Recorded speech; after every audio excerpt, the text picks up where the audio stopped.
It's at 6:00, so I will go ahead Aye. and start the recording as well. Okay. Are we expecting anyone else, Sammy?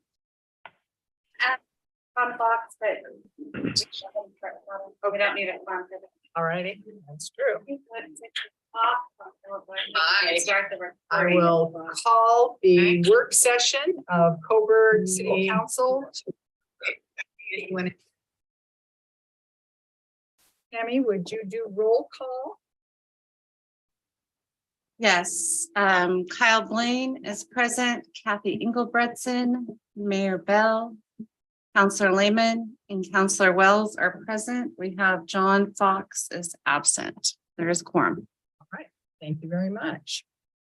Our first agenda item tonight is a guest. Mr. Williams, are you going to present from Premier RV Resort about water service? Yes. Or is your engineer? Or both of you? Thank you for coming. We appreciate You're you welcome. coming. Well, I appreciate your having this meeting and giving us a chance to bring the proposals to you. We have hired Tony as our engineer, and he's done a lot of business with the city, I think. And I'm confident that he's got a good idea about how we could do this economically and it would work for us. The only thing that I wanted to reiterate is that we've waited a long time for this day to come. And we looked up, we were annexed in 2004, which meant that we started paying property taxes in 2004. And then we were required to hook up to the sewer system. We paid our systems development charges on that. But I guess the way I would put it is that we don't think that in the past we've gotten full value for our money. But we hope that we'll be able to come to an agreement about doing this water hookup. We need the water. There's no doubt about it. We've needed it for literally 18 years. We've drilled 2 wells to try to keep up with things in it. We're down again now. We had 3 wells. Now we're down to 2 again because one of them quit producing. So this is really important. It's important from a timing standpoint. And I don't know, Ann, if you've gotten any updates on timing.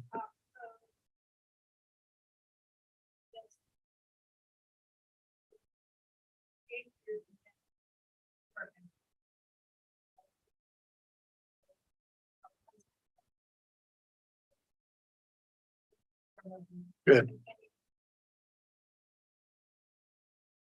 Yeah.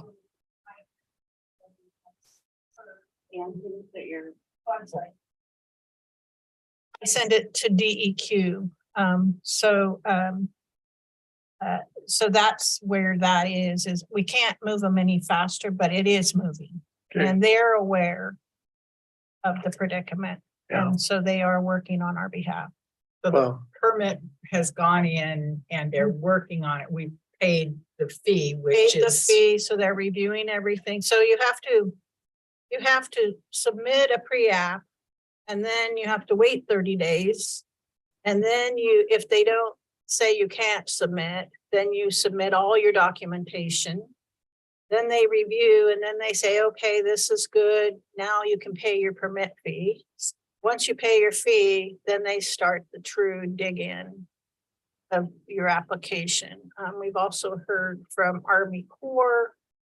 So they are reviewing and they submitted some questions.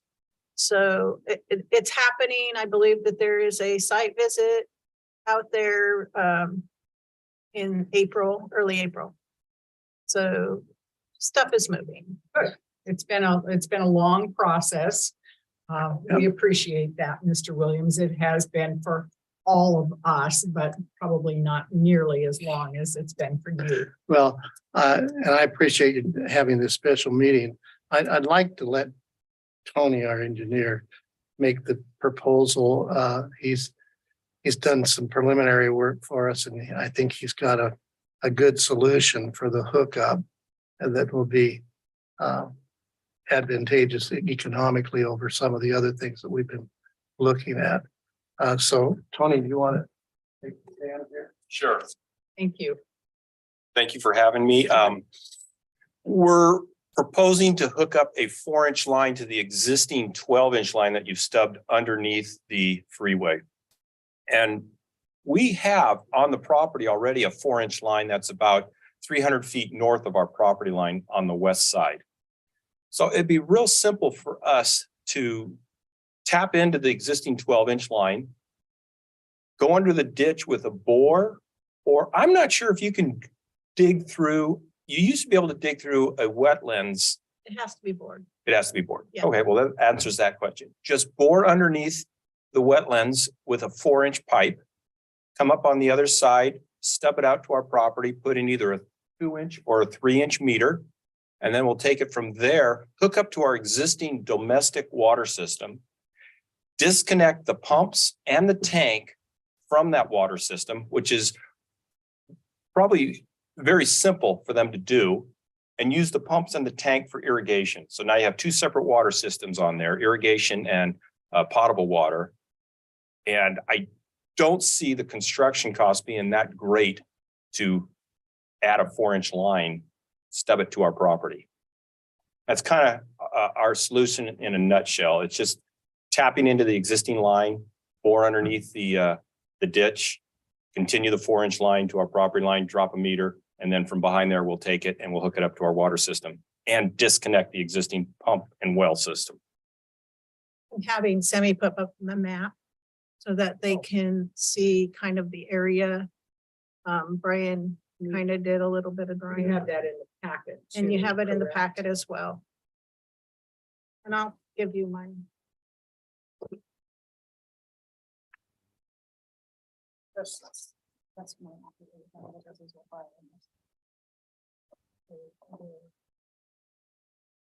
Yeah, and let me get my glass. Good one. We were kind of thinking the bore would be closer to I-5. We'd pull it more across the property line. We're currently talking to the property owner to get an easement across, a private utility easement across the property. If we pulled it closer to the freeway, we'd be able to squeeze by the building, go right up the gravel driveway, and to the first set of RVs, there's an existing 4-inch line that we just tie into. That is their domestic water system right there. Very, yeah, pretty straight. It's similar to what you have right there.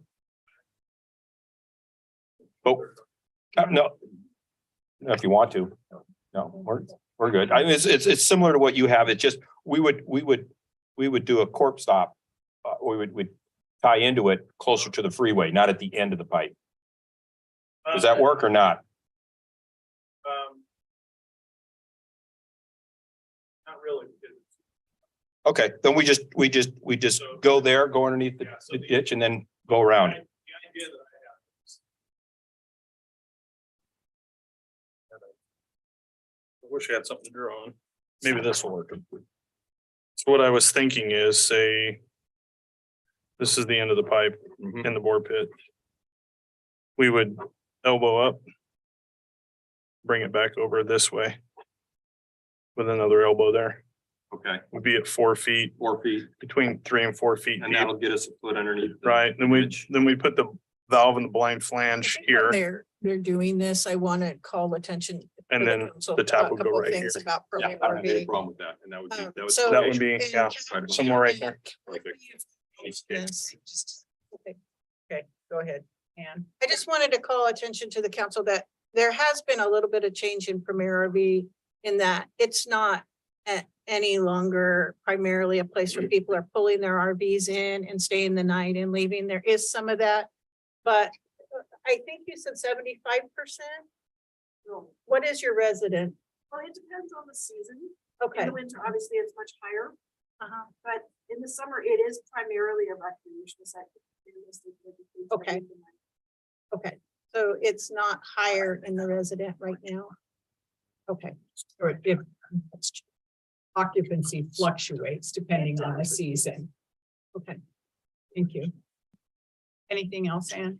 no, I just wanted to. It's definitely, Okay, doable.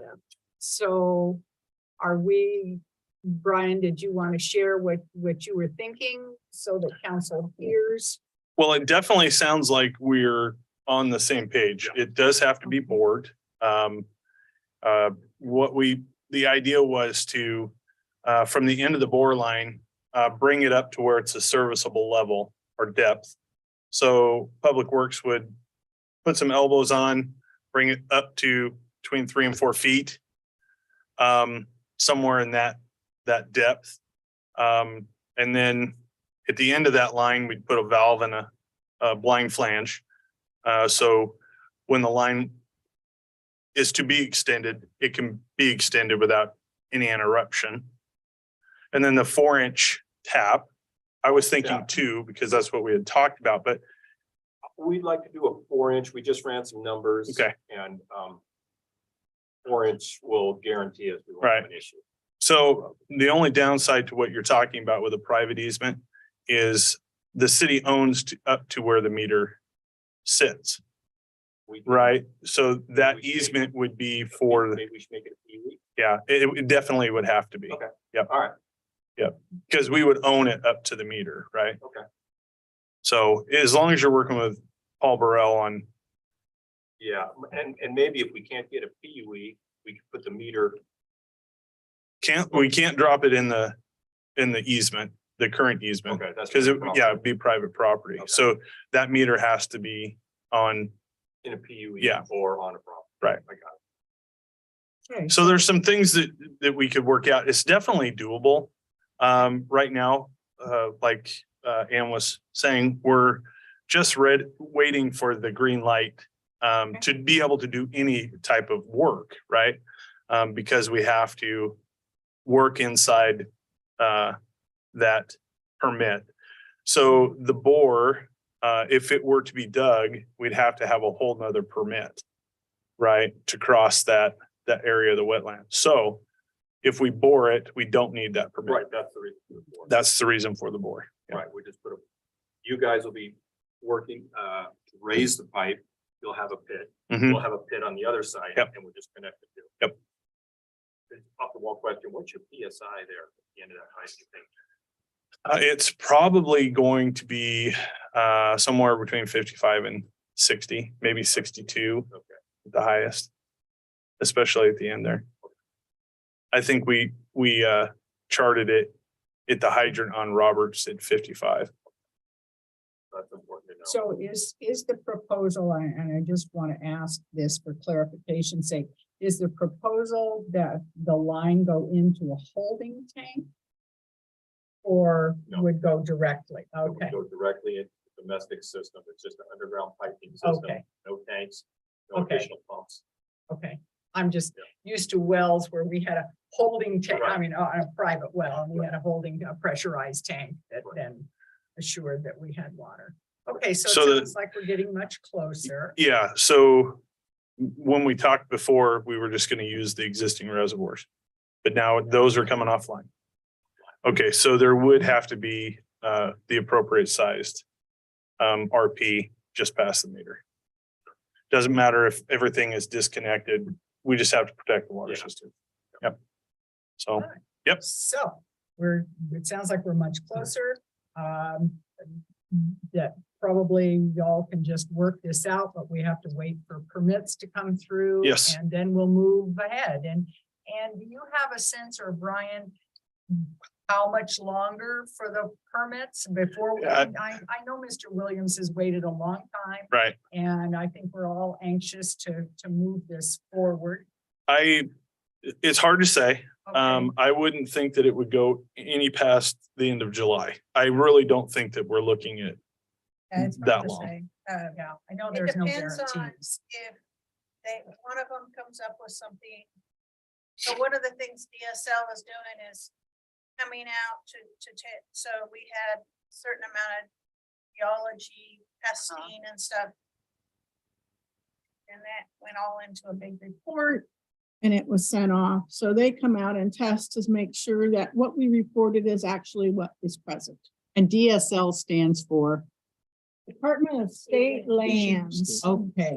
Yeah, and so they're checking, they're coming out to make sure that the information we gave them is accurate Okay, and that is truly what they're approving. okay, It's like a verification site visit. okay. Councilor Lehman, Just clarification, this decision is to be a council vote. we're not, this is not, work sessions, we do not I know, make I'm not decisions. saying, it sounded like you were moving forward. Well, we're moving forward, It will be a but council it decision. will be, yes, we will discuss this as a council. The final decision will be at So council. So there- we have more information. one of the reasons why we're talking about this is because of the estimate the engineers did to take the line across the Burrell property to the next development, the 110 acres, right? So it shortens that up. It's not going to be anywhere near, I don't know what the bore would cost, but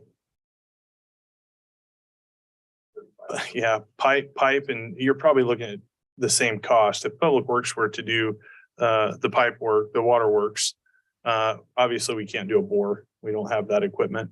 But so you're looking at probably less than $10,000 to get this done. All right. And that will then come to council for the final decision. on it. Right. And I think that, there would definitely need to be some discussions to, I don't know if we've actually had that discussion with Paul. So when you're talking the $10,000, is that to get us a 4-inch line to our property line? Is that just to get your pipe up where we can bore through it? I think, I honestly, I don't know what 4-inch pipe's going for right now. And I don't know the exact footage. When I say $10,000, that's plus or minus a ballpark figure. Right, yeah. It could be more, it could be less. Yeah, but I'm saying the scope of work you're talking about, it gets to the water line. Yeah, to our property. so 2 meter. 2 meter. Yep. Perfect. Okay. Yep. And And then Councilor we take it Wells from has a It's, question. it's domestic only? I mean, or is this a fire line as well? No fire. Why 4 inches? I mean, that's a big pipe. You have 200 dwelling units, plus a pool, plus an office, plus several bathrooms. Okay. You've got people who are, you have to assume worst case condition residents. The average resident uses 200 gallons per day. We're using we're bumping up the numbers just to make sure that we're using an average of 2 people per space, 400 people multiplied by 200 spaces, right? That's 400 people times 200 gallons per day times, which is about, I estimated about 191,000 gallons a day. Their actual meter readings were at 186,000 gallons per day. So it's a pretty good number. Then you use a peak, you divide that down to how many gallons per minute you need, then you peak that factor, figure out what your peak flow is, so you have enough water in that. And we could probably get away with a 3-inch pipe, but it's close. Does that keep enough pressure in the line to service the industrial park, Ryan? Oh, yeah, yeah. Okay, Mhm. It's Yep. a 12-inch line. okay. Yeah, so to kind of put it in perspective, Eugene Camping World, which is a kind of a similar RV, but sized way smaller. I don't know how many spots Eugene Camping World has, maybe 60, 70. Sammy, do you know that? At any rate, their meter size is a 3-inch. Mhm. So if that puts it in kind of a perspective. 12-inch pipe capacity, you can draw a fire flow of 2,500 gallons per minute and still keep 40 PSI in. Maybe depending on what. the original Yeah, was, I think it 20 depends. or 40. Right. Yeah, maybe 20 PSI. But it's It not would gonna definitely be force- more than 20, Yeah. but Not gonna force us into buying a pump that we didn't have to have. no, Okay. no. I guess, Mayor, I would need Mr. Williams to clearly let us know, what are you asking of the city? Because if our council needs to approve something, they need to understand what your ask is. Well, I made a proposal in writing on January 30th. And you have a copy of that in. And basically, we're asking the city to pay for the extending of the water line to reach our south boundary. And then you install the water meter, we pay for the water meter. I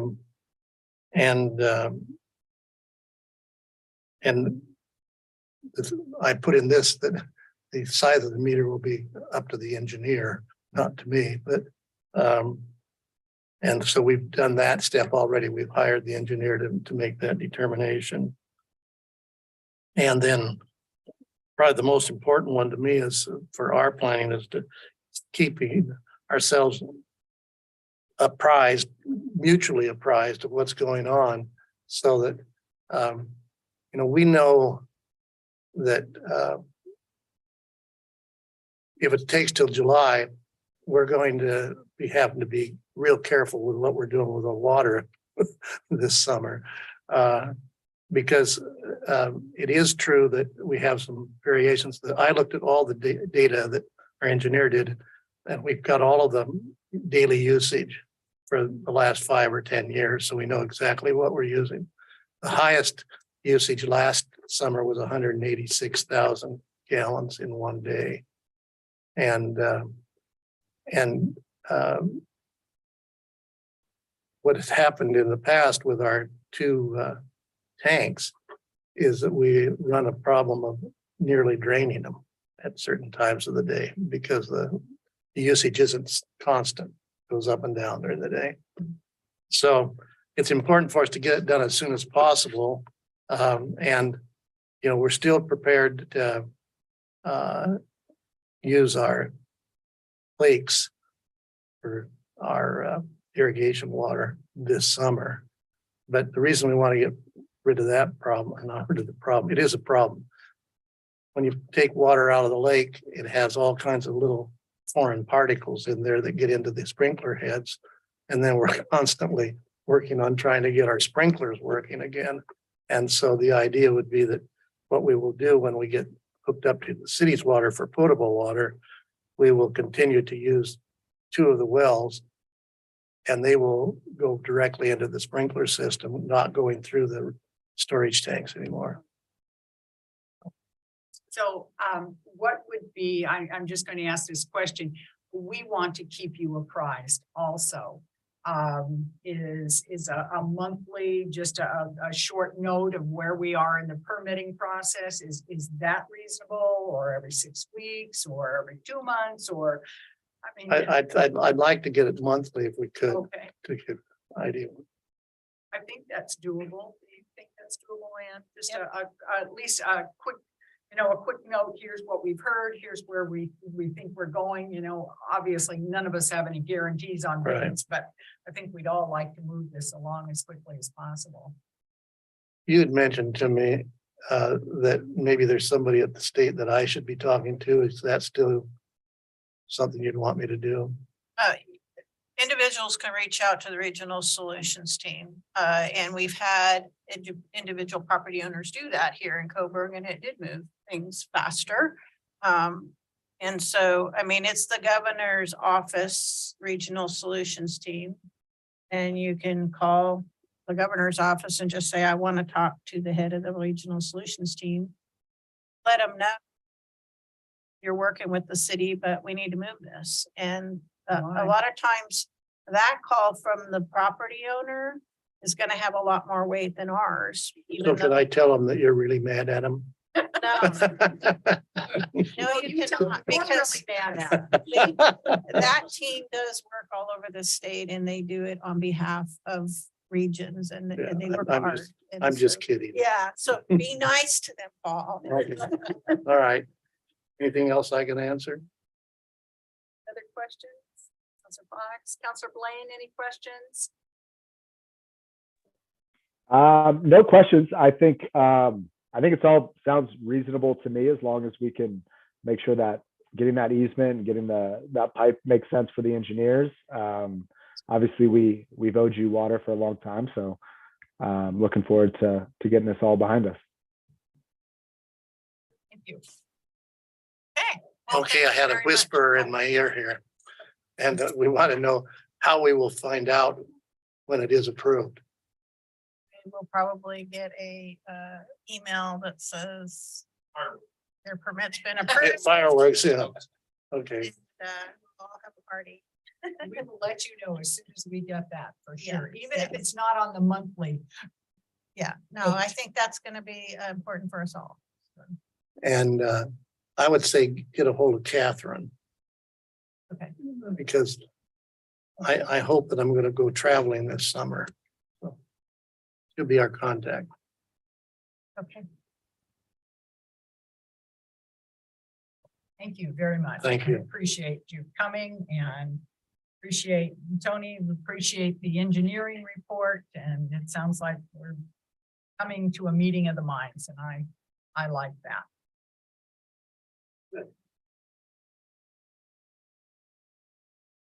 Layman, If we approve this, do we need to amend our current ordinance? we'll take a look at all of that. I'm not sure on that. Which ordinance would be impacted, so take a look at Yeah, that. I think that all has to be part of the report. Right. We did provide you the ordinance and Okay. highlighted Thank you. sections Just of had the to look at ordinance. Yes. Working on all of those things simultaneously. And it will come back to council as soon as we're ready to move forward. I would say it's gonna be your May meeting, Okay? because April's already Pretty full. scheduled. And hopefully we'll have some more information back by May.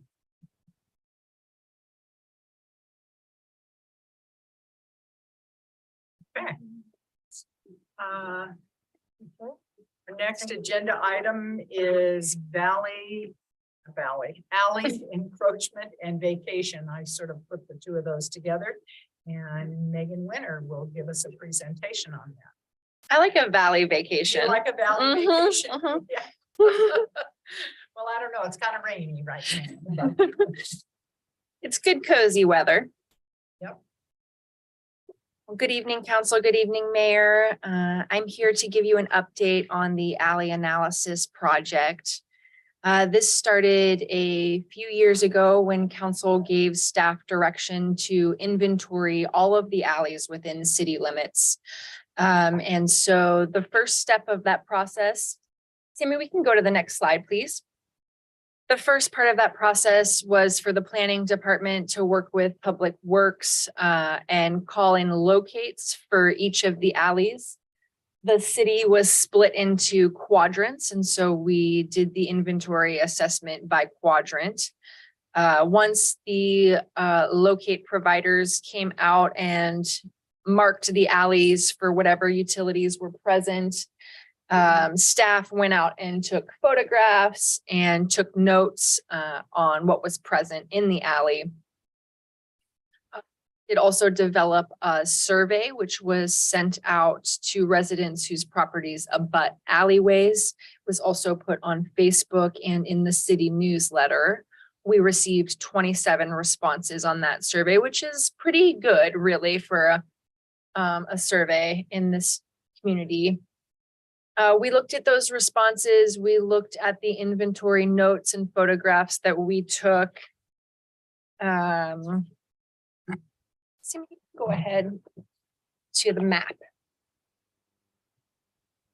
And so we were able to develop this map where the blue lines indicate alleys that will need to be retained by the city, either because there are city utilities present or because they're used for access. In green are the alleys that have been identified with potential to vacate. So there are no city utilities present. However, there may be other easements in those alleyways. And there are a few alleys that needed more research because it was difficult to identify what was happening just from a street or aerial view. And so I have some photographs of examples of what the potential to vacate look like. Sammy, if you could move one slide forward, please. So you can see in most of these, you can't even tell that an alleyway is present. And so they're not being used for much more than people's yards in these photographs. And in the next photograph, you can see that these are being used for access and movement.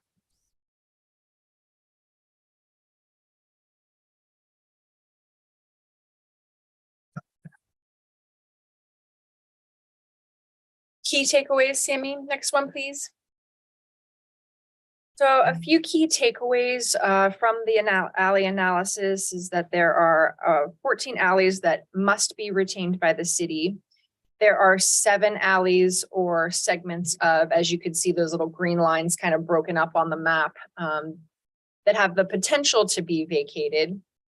And the third is that based on the results of the survey and from going and doing our own site visits, it's obvious that the use and the conditions of alleys varies greatly.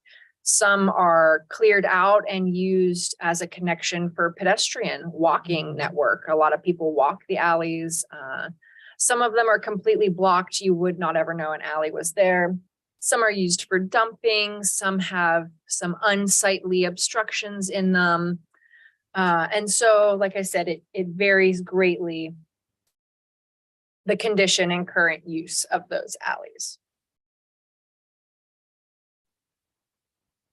A few things to keep in mind. Next slide, please.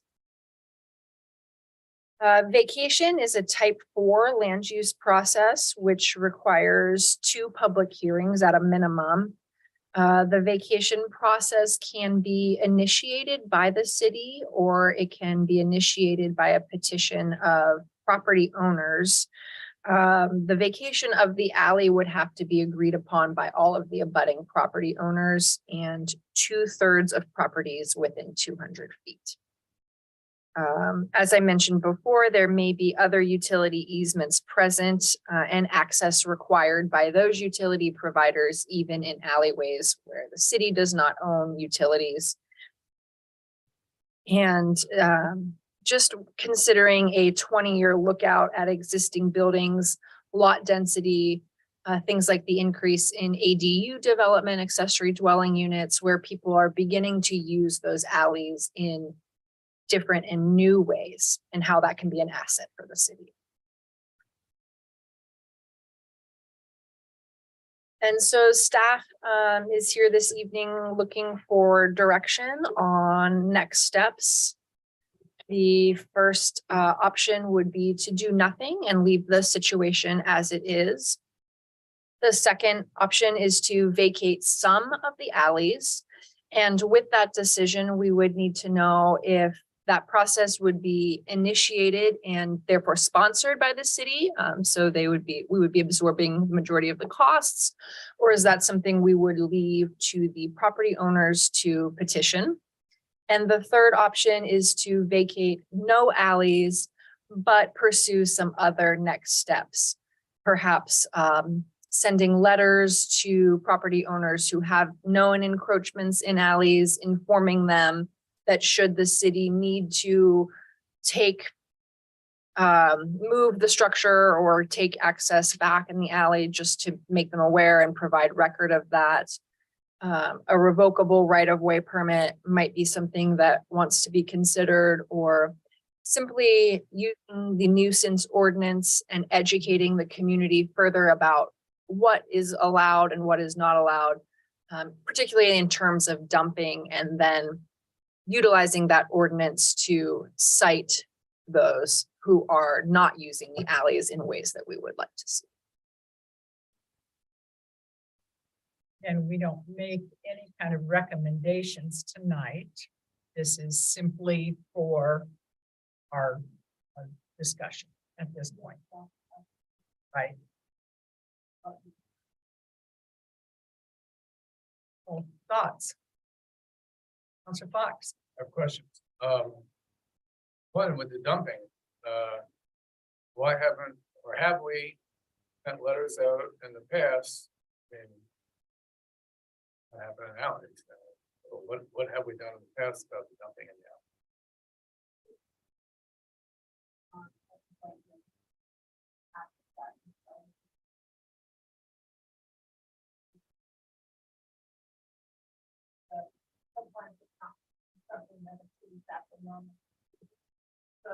Neighbor calls and says, hey, my neighbor just. Well. We will impact.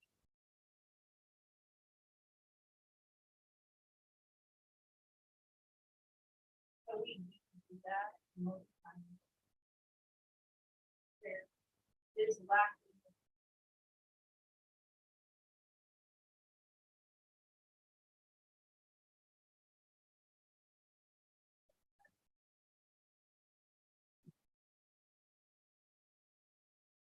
So it's. I bet everything. But also. Everything. Educate the community, then we have to follow through with, when someone dumps in the alley, you're gonna get cited. It's against the ordinance. And I think that's not something that we have done. We work on a complaint basis. So even though the staff have discovered this alley survey and they saw the dumping, there's no follow-up. The stuff is still in the alley. Normally, in the past, the Public Works has went in and cleaned the alleys. So, I it's, know there are, at least there's one alley, because when I walk around and I look down the alley, that looks like a parking lot. Right. And it's vehicles. And so, yeah, it's a complicated thing because the alleys in Coburg are used in very different ways. Each and every one of them is unique. And so if you're going to say, we're gonna clean every alley up in this city, and then it's across the board, we're gonna look at every single alley, we're going to clean the alley up. And so it's a project in itself. We're gonna assign a staff member to monitor the alleys. And so I just think that it's a bigger and more complicated issue than just saying, oh, you dumped in the alley, go clean it up. If we get a complaint that that's happened, or Public Works sees that that's happened, we do respond to it. But we don't always see everything. And if nobody's complaining, then yeah, and we're not seeing it, then it's there. Mr. Lehman. We do have one alley that a builder actually closed off the entrance to the alley with a fence, knowingly that it was an alley, and also built a lateral fence perpendicular to the closure of that. And I think Ann shared with me that you talked to the two property owners and informed them that that was a violation, and gave them a verbal heads up that they may need to take that fence down. And I think the owner was, or the builder was made aware of that too. They got a letter in the mail that said your fence is in violation, and if the city tells you to take it down, you're gonna take it down. The problem with that is there's fences in the alley all over town. So if we're going to make them move that fence, we better be prepared to make everybody move the fence. we have to be We consistent. have to be consistent. It was, I'm Dr. sorry. Wells. So if somebody has been using that alley and it's been, what is the term, open and notorious, does the city potentially lose that alley through a prescriptive easement, or does that not apply to a public body? I don't think it No, applies. I asked legal about that today and she said no, because I thought that in a past work session, they had said that say a building's in the alley for 25 years and the city's never said a word about the building in the alley or a fence, that at some point it would be hard for the city to tell them to move the fence. And Yeah. that would become maybe their domain and not the city's domain. And I asked that specific question today and the attorney said, no, that is not the case. There is one structure that I know that is in an alley that was permitted years ago. And so that is a different issue. And we did discuss that previously at another council session. So if we vacated the alley, are we going to, in fact, charge or? Because if you give a person a certain amount of real estate, it's valuable, right? To move their lot lines and that would change, I think, their taxable Yeah. property. Should they pay us for it? Well, that's a whole other Yeah, question. I mean, I think that. Mayor, I want to call attention to Yeah, exactly. Kyle, Counselor Blaine. Yeah, thanks. Yeah, I mean, I think it's certainly a tough situation, but I don't see really a reason to vacate.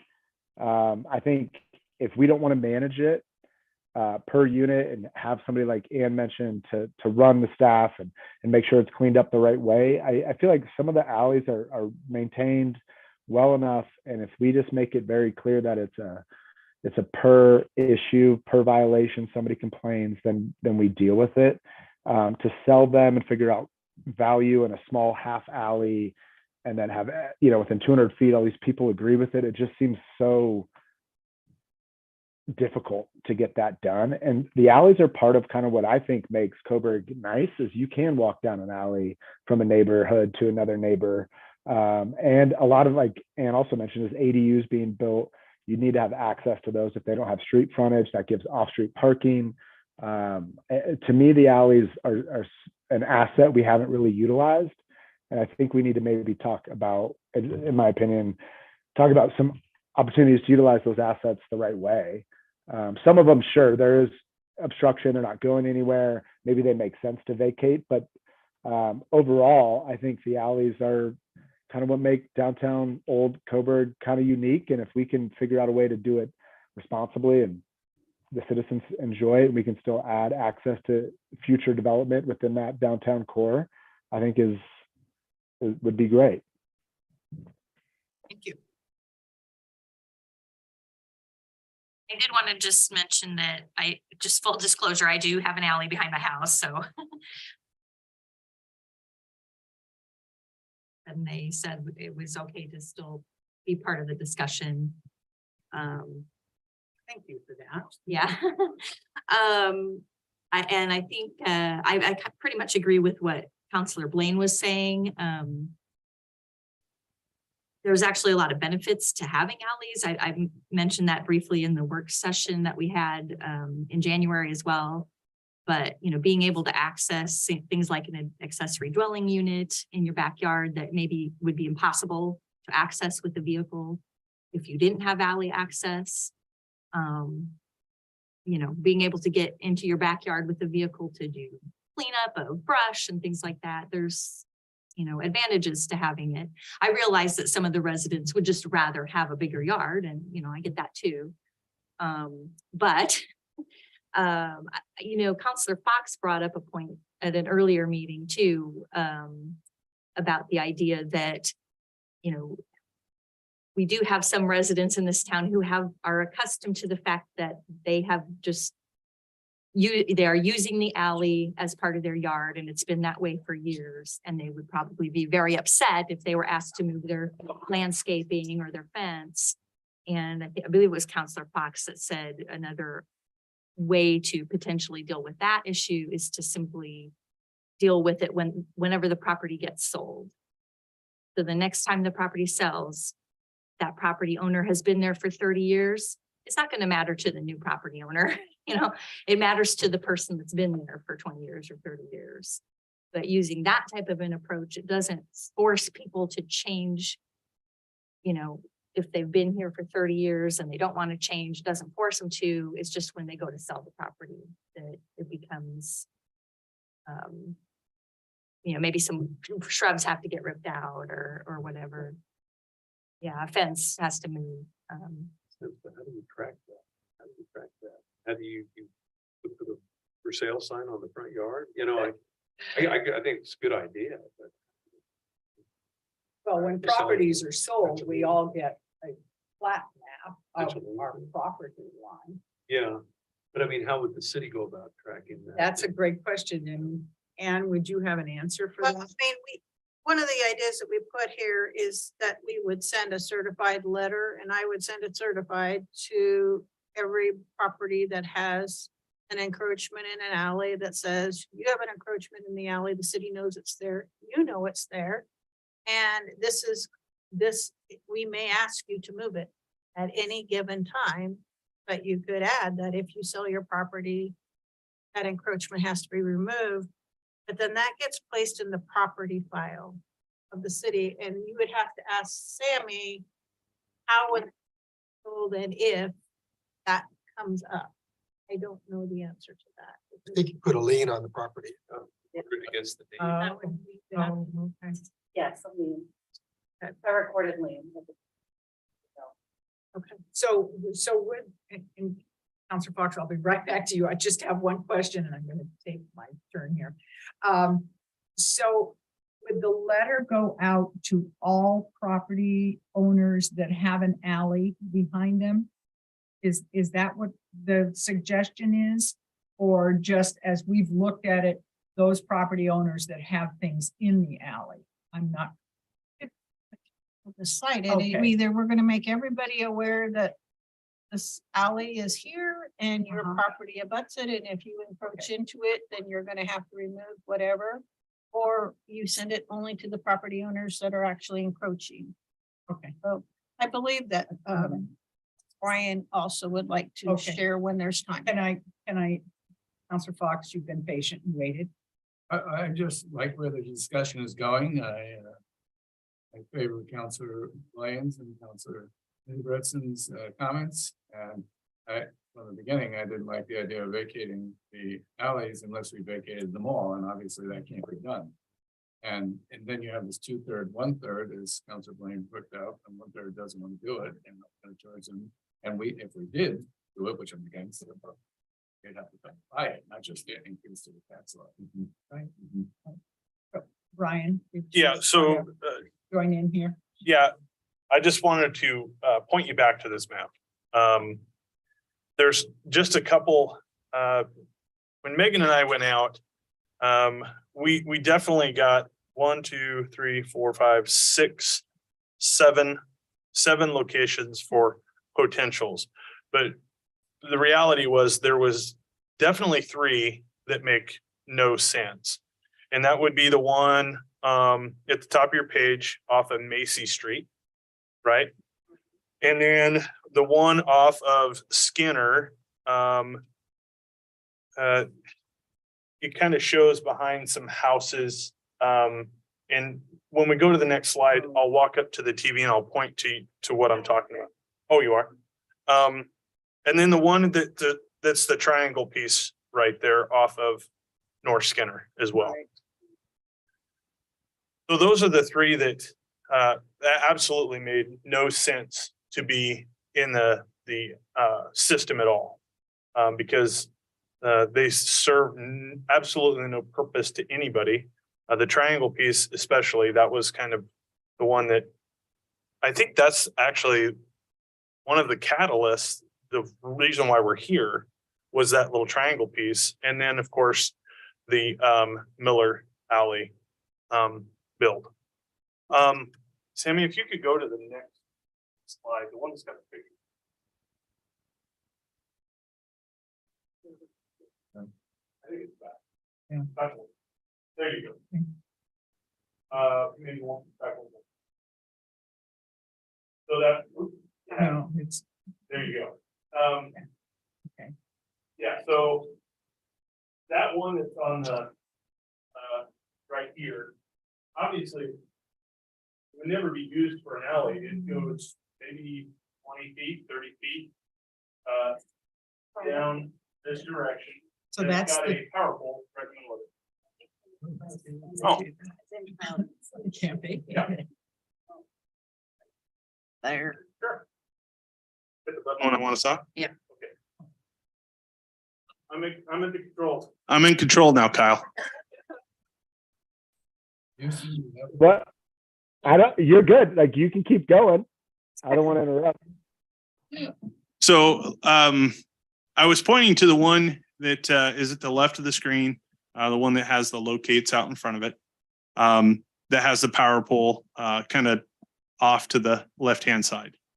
That is definitely one of the ones that we looked at, that it just doesn't make any sense to have that designated as an alley because it serves no purpose. It has a North power pole Macy. in it. That power pole is actually on the Macy Street right of way.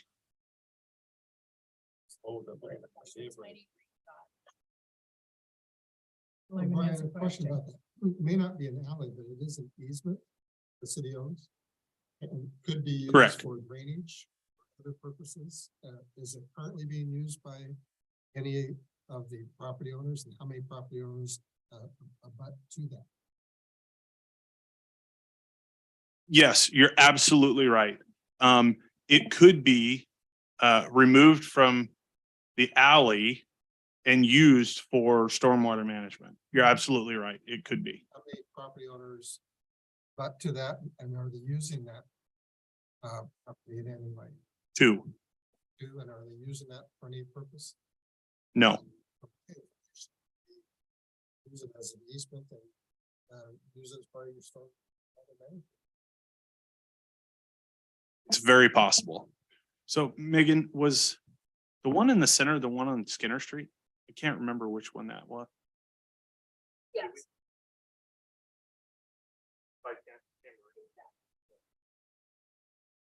So again, if you look at the center one, there's a fence. And Megan, correct me if I'm wrong, that fence is actually just on the outside edge of that easement, correct? The I don't left-hand know side. that for sure. But the alley goes back to that through this small corner lot and goes back to that back fence, and that's where it stops, because if I'm not mistaken, that's where the old railroad right of way was. So that's where that stopped, was in there. And right, kind of back in the photo. So That what- one doesn't stop. When the railroad vacated, they offered their right of way up for sale. And so many property owners within Coburg purchased that right of way, which is hindsight is excellent, but at the time, it probably made a lot of sense for the city to say, no, go ahead. What we have found over the years is that creates a barrier for us to That would have do been the the things access, the subdivision. that, yes, you're correct, Counselor. Yes, and because we've lost that property, and I think that's what this body is struggling with. You know, we've made some decisions in the past that have come back to haunt us. And what I'm hearing is people, counselors saying, you know, we don't want to make those same decisions now that will impact us in the future. We don't want to vacate and then go, darn, that wasn't a great idea 20 years down the road, when probably none of us will be on council, but somebody will. Brian, I interrupted you. No, you're the mayor. So what we need to do, what we're asked, what? Oh, I'm sorry, I can't see Counselor Blaine, and I hear you have a question or comment. Yeah, I was just, thank you. I was just thinking, like, when we were talking about figuring out on a sale of a property, and saying, all right, so we're selling this property, your property line's in here, but we actually have an extra 15 feet here. When you're selling that property, and any realtor in town is going to say, this is an added piece of property, they're not going to show the plot map. And for a new buyer to come in and say, yeah, no, that's not I don't want that is going to be really unlikely. They're going to want that extra space who wouldn't. And so I think if we do write a letter, it's going to have to be recorded with the county. It's going to have to show up in contracts. And it's going to be difficult for our city to manage those situations. So at some point, I feel like it's more of the ones that have things in them, they're going to just eventually have to vacate those as we progress through the system.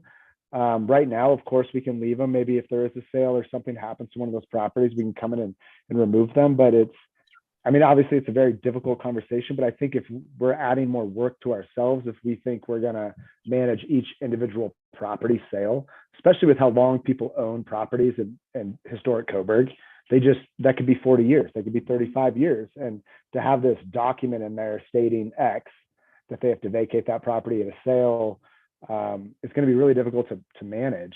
Anyway, that was just on my head, just throwing it out there. Okay, thank you. Counselor Lehman. Just a little history for counselors who may not remember this, but the first alley that came up in question, I think had 8 property owners that we had contacted and informally asked, are you interested in purchasing your portion of the alley to the midpoint? And it came back, I think 6 said no. And that's where we also maybe knew in advance that it took all 8. Can't just partially vacate an alley when you got 2 or 3 that want to. So I think we've already done some work on this that came up pretty much in the direction that not to vacate the alleys by having all 8 or 6 or 4 property owners agree to purchase it. The expense to apply for it was their expense, not it's going to be sold, and then it would increase the property taxes. So that was one of the reasons they said no to it. I think we kind of started that territory before. And I just want to add one more thing. I hope that everybody here tonight is not feeling like Megan and I are advocating to vacate alleys. That's not what we're saying at all. We were just bringing you the information of things that we saw that did not make sense and things that we see that do make sense, right? Alleys that have utilities in them, that's, or alley load houses, those all make sense, right? It's the ones that, like this triangle piece, doesn't make sense, right? The one on Macy, doesn't make sense to call it an alley. It does make sense to call it a right of way in some fashion, right? So that's all we were trying to do, is give you the information so you guys did exactly what we asked you to do. There you go. So thank you. nail on the head. We do. Counselor Fox. With respect to, Mr. Keith's comments about the difficulty, and realize it would be difficult, and I think that's the direction we need to go, is reclaim city property that we have, rather than looking at vacating anything and starting out, of course, for that, starting off with certified letters, but what we have, because that's encroachment.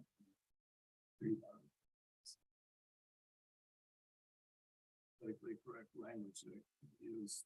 Some people are just thumbing their noses. Well, and on that note, and in making these people who have these alleys on the properties aware that they are abutting the alley, I wouldn't be surprised if a lot of people who are adjacent to these alleys have no idea. And people, Kyle's point, people who are buying these properties need to be aware that their property abuts an alley and that they can't use it for whatever purpose, which means attaching a lien or this or whatever it is to their title, so that somebody buying the property said, oh, well, there's a item in the title report that says this is a public alley. Just making sure that they're aware. Whether it's an alley or a right of way but it's city property, Right. not part of the property. Yeah, exactly. That you're buying. So do we have a direction for staff? Oh, Counselor Blaine, did you have? Yeah, Yeah, I just had a quick question for Brian. As far as like, and I know we've talked about this in the past, but it's been a little while, but as far as like alley maintenance, how much time are you and your staff spending on that? And if we don't vacate certain properties and we actually put a little more time into them, is that significant? And what does that look like? Yeah, so that's a great question.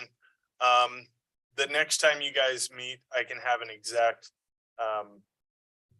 hour total for you on what we spent maintaining those right of ways last year. I could ballpark it for you. I know that we are definitely reactive. We're not proactive. So if an alley needs to be cleaned, we will go in there and throw all of our guns at it and get it clean from one side to the other, clear through.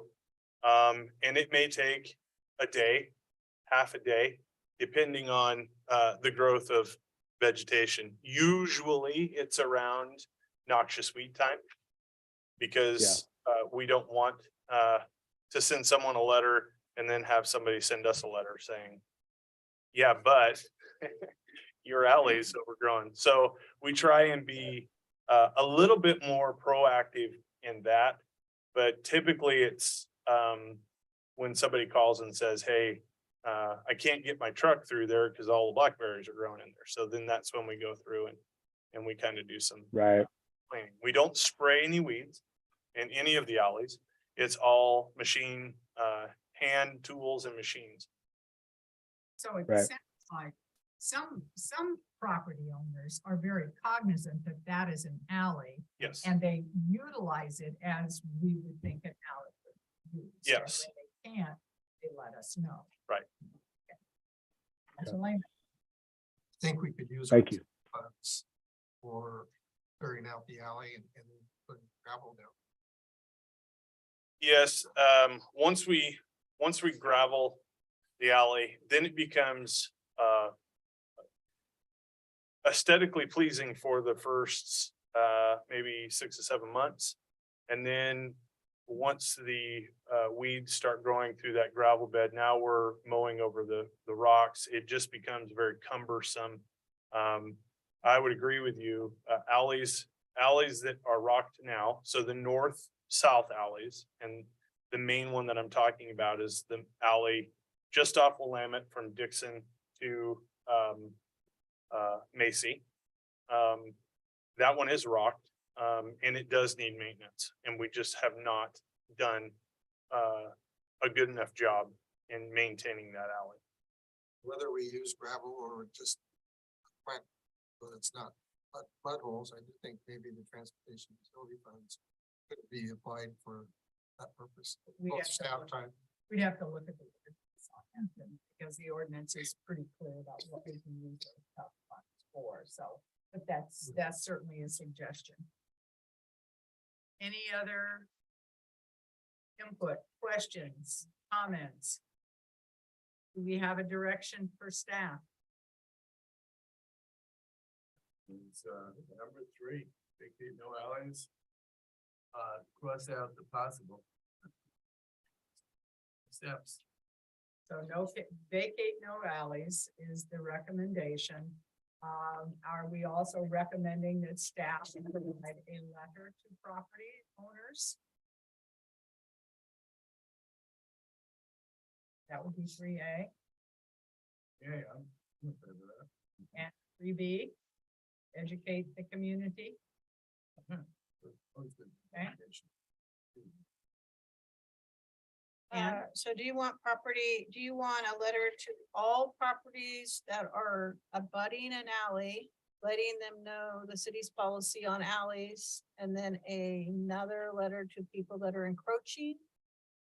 Or do you just want a letter to those encroaching? I thought that we were talking about warning people that their property may be encroaching the alley with structures, that we were wanting to reclaim the alley. Their suggestion was, are we going to allow the grace period for while they still own the property, which I'm not in favor of. or saying we have a time frame by which we want you to remove the fence or the structure in the alley.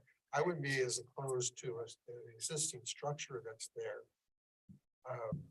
To allow current property owner to continue to use it for a period of time. Certainly don't want to have a fence that blocks the entire alley, which was the original issue that we So addressed. it has to be No, it's all not or difficult. nothing. We have to be consistent. Yeah.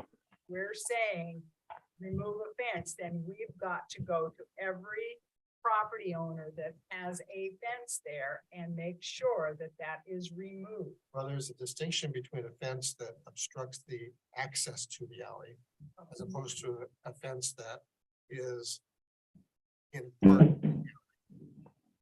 But I think we're talking about a building versus a fence in some Well, there's the one that has a situations, fence right? that's Completely blocking the alley and won't even allow a person to get past the other. Sure, that's an automatic, right? I mean, I would think that would be an automatic. That's the one that we talked yeah, about where the right. notified and the building. I do agree that I think the hardest part is the existing structures that encroach into the alley that are actually a physical building. That's a very difficult conversation, but they are on city property. Same with front yards, right? I mean, we don't get as much of that, but there's plenty of places on my street that are well into, like, I mean, totally landscaped, ready to go, irrigation. And I'm like, that's not their property, you know? I mean, if they need to tear that street up, that's into their front yard. I think it's a similar conversation. The one building that's in the alley, that's a complicated issue because the city permitted the building to be in there. Yeah, that's hard. That's hard. I What do feel you like know, that so- might have to be an exception if the city permitted. Agreed. Yes. Right. Yeah, that's grandfathered in at some point, right? So Is it blocking the alley or just partway into it? it's partway into the alley, Yeah. halfway. And that's also an alley that if we follow that direction, where we are asking people then to remove fences. But there's a Right. structure blocking the alley. Yeah. So that becomes difficult, and that's what I'm saying. We have to be consistent in what we do. We can't say, well, we'll do it here, and then as Counselor Blaine says, well, then we have front yards that are all the way out to the street that are totally landscaped. And, you know, we're hearing from people as we put in fiber optic and that's my Mhm. yard. Oh, that isn't really your yard. So, you know, I think education to the community on property lines. I think that, you know, a letter that goes out that says, you know, your property abuts to an alley. I think people need to be reminded. I also will tell each of us as council members that if we're walking around and we see an alley that is obstructed with whatever, we can put in a citizen's complaint. Or it's not a complaint, what is it? Citizen's Inquiry. concern. Inquiry. Thank you. And I have been known to do that. As you should. I was gonna also ask, if we are considering, sending a letter and talking to people about, it's not okay for you to use the alley as. Are we also, and we're gonna tell them, hey, so you can't build a fence in the alley. Are we gonna ask them to remove it by a certain date? And then what about landscaping? Because I think people have, that kind of situation as well, where they probably have some landscaping. Are we thinking we want people to move it now? And Or then- are and we then what are we talking about, like doing you with say, it's a it? grace period where I think that to me, that gets to be the hardest part is figure out how do we transition from the current state to the eventual end state where people know where their property line is or they've So- moved everything out of the way. Is it reasonable to send a letter out telling people your property abuts the alley? we're not going to do anything right now, but you need to know that we may in the future. And that it will be your responsibility then to move your fence, your garden, move your landscaping. That's a question. And, Councilor Wells. so I mean, then could be like. set forward. Could be. Should we expand that and say, and we are going to be attaching a lien to the property for the fact that you abut the right of way? And if I'm them, what's that? Yeah. Not just about. Well, but even if you're. Encroach. Just. Let's have one conversation at a time, so. But I guess the point is making that party aware. And future parties that look at their title report and say, okay, well, gosh, if I buy this house, a third of the front yard is in the alley. We had talked about that. I mean, I think that's a good idea. That's fair. That's fair to people. That's fair and consistent. And then Yeah. if the city has a time in in the future where an alley becomes valuable, say for infrastructure. And we've got to go down this alley now with a water line. We Right. need you all out of the alley. We told you in advance. You got a letter in the mail. It's in your property file. We're giving you 60 days. You have to move the fence. Counselor Blaine. And I guess the question would be like, what does the fire chief think about the alleys? Is that access for him for safety issues and emergency fire, the police officers, like, do they use those? Is there a reason that we could use that in our letter to say these alleys are also help us with emergencies throughout the city? Do we have any idea? Very good question. I don't want to speak for the fire chief, but I have heard him say that, in the past that I don't think you could get a fire truck into an alley. I Yeah, don't I think guess that's you true. want to go, take a fire truck into an alley. If something happened, they can't get the fire truck out of the way fast enough, things like that. I don't think that alley access for fighting fires is something that they want to do, but like I said, I wouldn't want to speak. It may have been Yeah. that way in the past when vehicles were smaller and Right.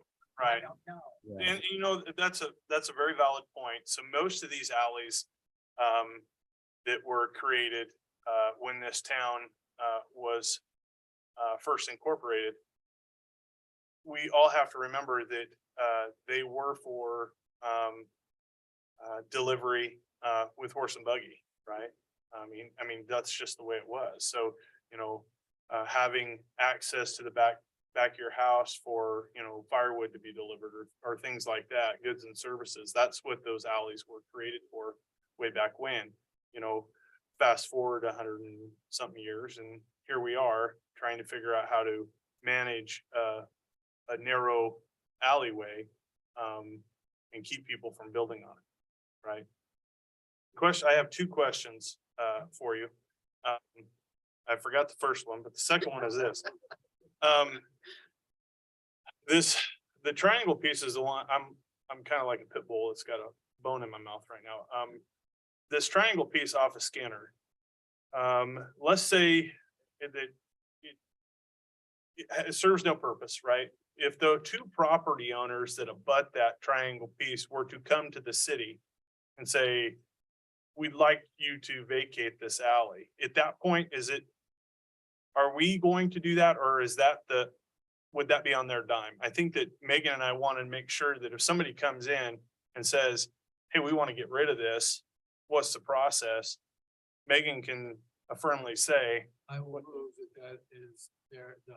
I don't know what anybody else I thinks. think but the that's way already, we're all it's already set up.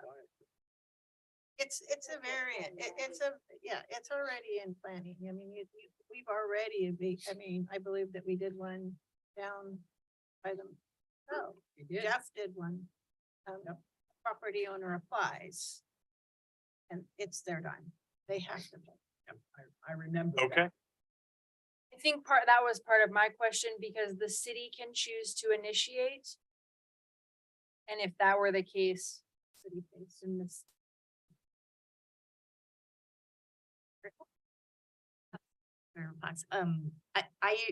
I know I've heard a resident talking about that triangle bit that one seems a little perhaps slightly different because it's not even the shape of an alley. It's Right. a strange piece of property. So Okay. I get what the process is, that technically you're supposed to, if residents have a alley that they want to vacate and they want to group together and pay for it and all that, and all of them agree, that's one thing. The triangle bit perhaps, again, might be, I'm just throwing it out there for staff to consider. Maybe there's an exception with that one, it's not Or, the same as other alleys. or as Counselor Lehman suggested, maybe that's going to be part of the water management system. Those are the things that we simply don't know as we sit here tonight. Counselor Fox, did you have your hand up again? I'm trying to keep track of everybody and I apologize if I. Yeah, and I'm against vacating any of the stuff. If they want to come to us, one thing. I like the idea of educating the entire town at the same time. So that it's just reminders so that we don't target the people who are already encroaching and then all of a sudden someone builds a fence out, so that we start by educating the town with some of the same language that if you do something, the lien will be put on your property. And then the letters to the known encroachers, a little bit more firm with the lien no, I'll go broad, 5-year timeline that we're gonna do something about. I'm thinking 2 years, but I don't want to be wishy-washy and I don't want to use it as a piecemeal thing that if the city needs this alley, we're gonna make you move this fence, but those guys get to keep their fence over there. That seems You want to be consistent. Thank you. Counselor Lehman. And just some clarifications, we've been talking about alleys, and maybe this is different topic, a different discussion, or maybe it's woven into the same, but when we start to do streets, we're gonna find, and we already discussed this before, that it's not an alley, but it's a right of way, it's an easement, and there are fences that are gonna have to be taken down for the street to be widened. You know, whether it's city trees or property owner trees, we've discussed that before. But then we also have easements in the front yard and some businesses that have their antiques that exceed well past their property line, like 15 feet to the public right of way. So it's not just permanent fences, landscaping, it's actual merchandise that detracts away from people walking. They should have free right of way to walk. So there's some other issues that are tangent to this as well. I did remember what I was gonna say. Oh, If we can yes. make sure that we add in any notification that goes out to properties that abut. Something in there about the nuisance ordinance about dumping, illicit dumping, because that is probably the number one complaint is my neighbor just threw all their grass clippings in the alley. I mean, it is against the ordinance. So maybe something in there is a refresher about the nuisance ordinance and illicit dumping. That's what I was gonna say. Thank you. So do we have direction for staff? I just want to be clear. It seems from what I've been hearing that we're looking at number 3 to vacate no alleys. Is that correct? Well, I'm asking for confirmation. Sometimes I can hear things wrong, you know? Yes. So vacate no alleys. I agree with that. Okay. A letter to property owners, all property owners, or just those encroaching? A letter to all property owners about alleyways and right-of-ways to make them aware. And then also, so what are those folks that actually are encroaching, are they getting 2 letters? I could make a suggestion is Thank you, that Ann. when we want to educate the community, we do a 3-point. We do a mini newsletter that goes in the utility bill. It gets to be on social media and then it's repeated in the mailed out newsletter. that's an education piece about alleyways, right of ways. So we're hitting everybody in the community. And then a letter to the properties that are actually encroaching, Okay. Just those. just those. And that's a certified letter that goes out that says you are encroaching if, but I need clarity. Are you saying in the future, the city may ask you to move? That's the part that I'm not clear because I've heard several different things. Yeah. If you have a fence that is obstructing entrance into an alleyway, we want that removed. Different than if you have a structure that's partially in the alley, where we talked about the grace period with at some point in time, maybe. So there's a distinction between saying, this one is so blatant in of our ordinance that we are asking you to remove this fence.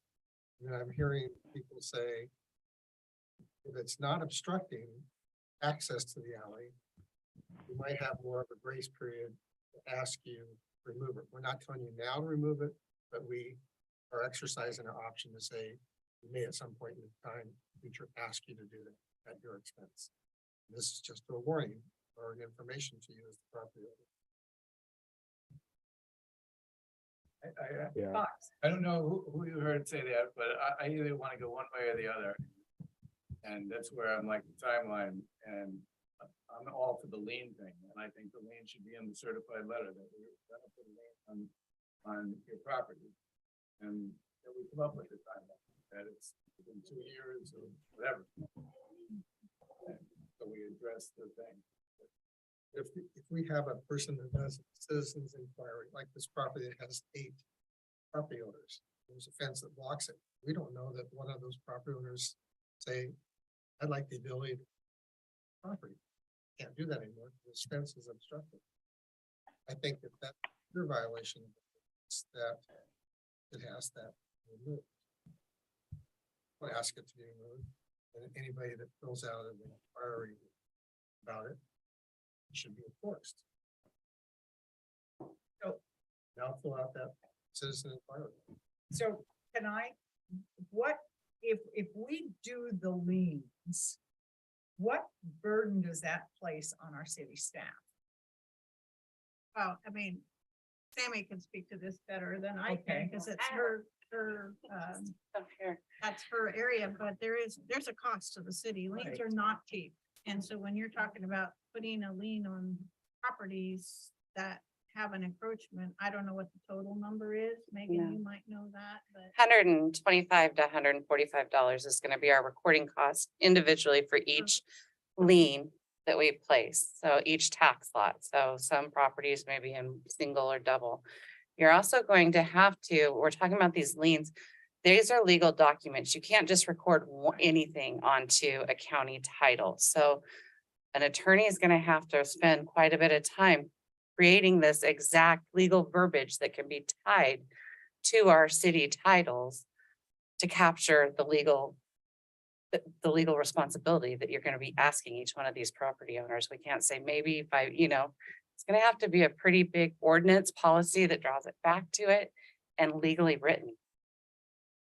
So we're asking a lot when we ask for Well, liens to be placed. Then I'll take another step back and I'll come in as a citizen who, this is a property, this is something has done that. You're talking about probably, I'm guessing 60 to 80 easements that are not in compliance. So if we pick one of those, John, your neighbor, you get to, Tawny's whole front yard is going to go. And yeah, I mean, we have to know what we're asking and we have to be ready to enforce it. And I think people will, but I think it needs to be very, very clear. And we need to be consistent. I'm Absolutely. going to come back By to that. ordinance. I thought this discussion. This is specifically on. You said right of ways. ways. You guys have brought right of ways in and yeah. But right now, we are talking about alleys. Okay, you're right, but there are right of ways and we know, and we have allowed our citizens for years to use alleys and right of ways in a certain way. And I think that's what Council Wells was asking, you know, okay, so I've been using this for 30 years, now suddenly it's not okay. We need to be, as counselors, ready to respond to that. Well, now we've changed our mind and we know that those are, that we may need that. But do we need it? And I'll ask this again, do we need those alleys right now? Or is it enough to say to the citizens, we know you're on an alley, we know you have a fence, we know you have landscaped, and we're here telling you that in the future, we as a city may come back and ask you to move that. Yes, Yeah. I agree with that. I think putting liens on properties is just not feasible. I think it's too time consuming for us, the cost for the folks living in those areas. I think it's going to have to be one of those where, hey, you are in this right away, as you said, Mayor. Down the road, you might get a knock on the door and a letter that says, hey, we need this. You're going to have to remove X. And it just has to be that way. I mean, I don't know how else we do it unless we're like, okay, we're doing a clean sweep of all of Coburg alleys and everybody's done tomorrow. And it's like, obviously we can't do that. So I think we're going to do that. The only easy way to do it that gives people plenty of time and it's an as need basis. And then we make sure everybody knows if there is complaints within your alley system, there's a process for that and we will take care of it. Councilor Wells. To your point, Mayor and Kyle as well, I mean, but I thought the direction we were going is that we were going to notify everybody that abuts an alley that you abut the alley and have that recorded against title. That's not a lien. It's just a notice. I think it's called Les Pendus. I don't know.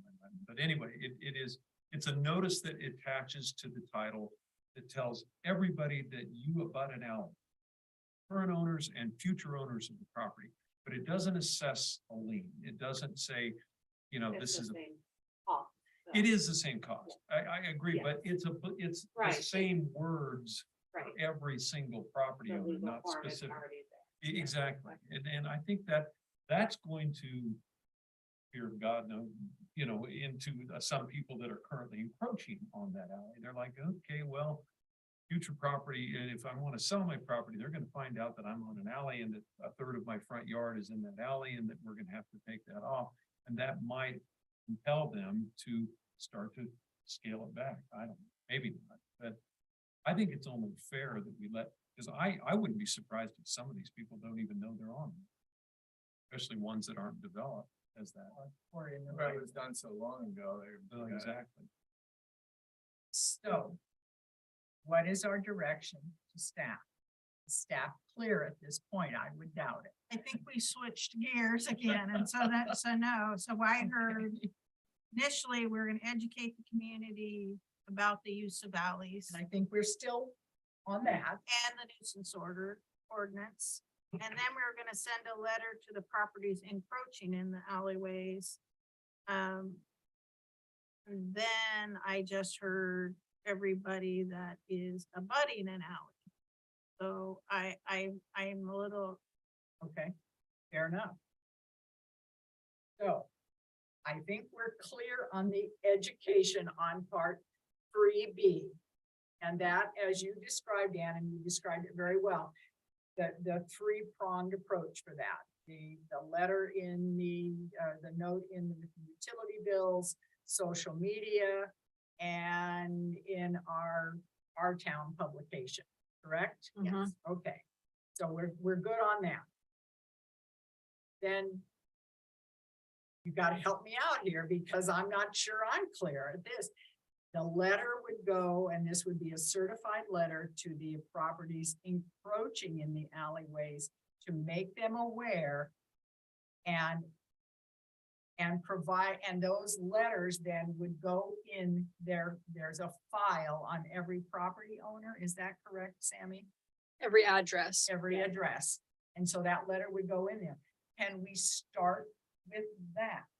And then as the next step, depending on how that goes, move to whatever that Latin thing was Right. you said. Yeah, right. Yeah. Is that a stepwise process? I agree with that. I like that too, because I think the initial shock to some of these folks is they're going to be very angry. So instead of giving them a deadline, I think just at some point in the future, we may be knocking on your door and telling you gotta move that, but I think not leaving it open-ended at first to me, that sounds less like it'll be a little bit less frustrating to people. They're being told that something might happen, but they're not being told right now, I have to do something, might kind of ease the blow on some of these people. Less draconian, and- perhaps. Yeah. Now and then later.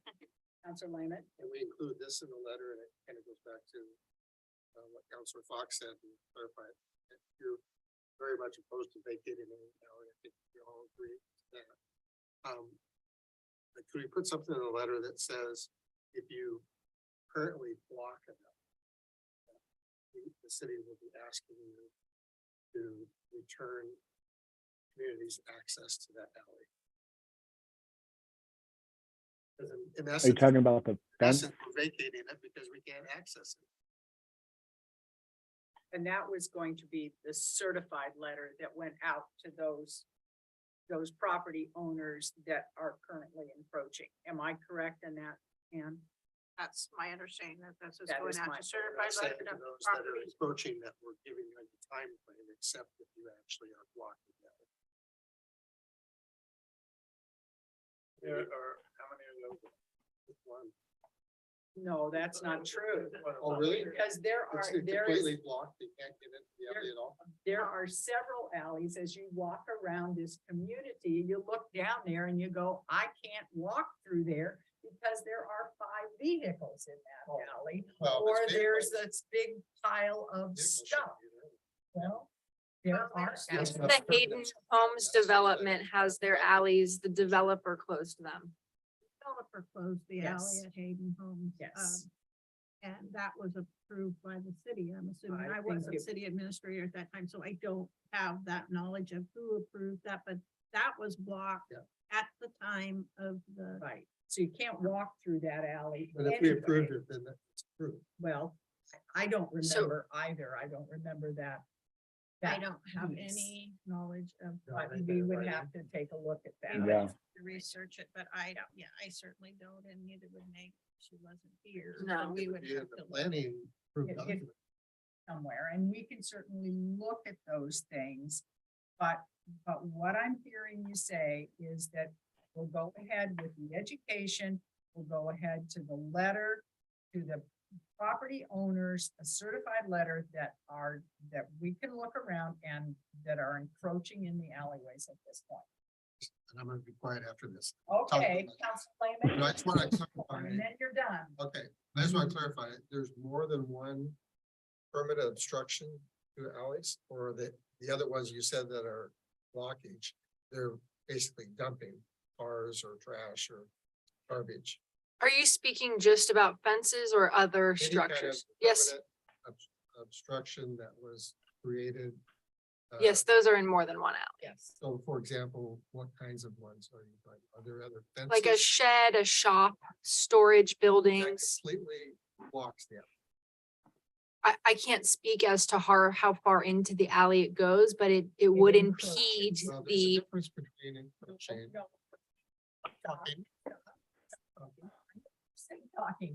Talking, but I think what Megan is saying, she would have to get back to us on that.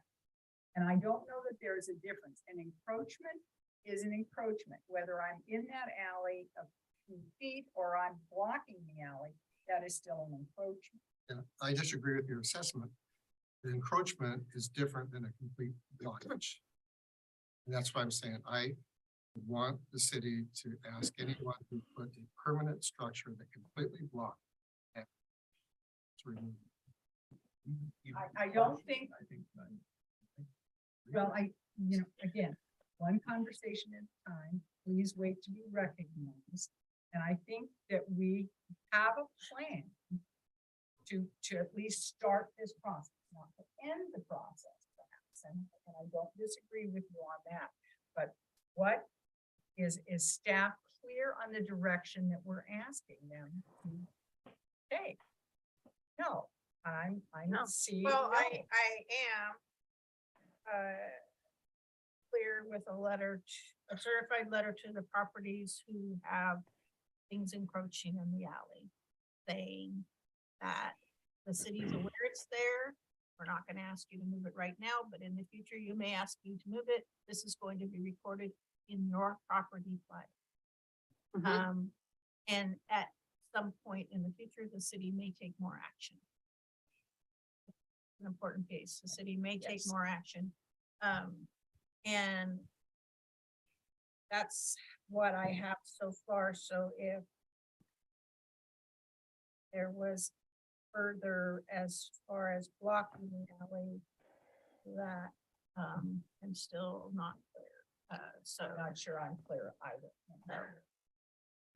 The Council box. Lehman focused on this one alley that's. been- Or anyone that's completely blocked. But if the alleys in 1904 were for a horse and buggy, the encroachment is blocking that horse and buggy. And so this is the consistency I'm thinking. If the horse and buggy can't get down the alley due to a structure or something, we don't have a free alley, so there's gotta be some consistency. Well, sorry. Go ahead, Counselor Blaine. I think like Councilman, I don't disagree with what your point is, but I think right now this is kind of giving staff the direction to start these baby steps to continue this conversation. It's not going to change tomorrow. And I really think we just need to like put the staff in a really good position to get this information out. And then we start really pushing that information over and over again. And when people start realizing that they're a part of that problem, then we can have that conversation without making a massive, like, here we are, tear that down, we're bulldozing through the alley again, sort of mentality. So I think right now it's just these baby steps and really educating those folks that maybe just are unaware. And if they are aware, or then we're just reminding them that, hey, we're still watching this. We know that this is happening, right?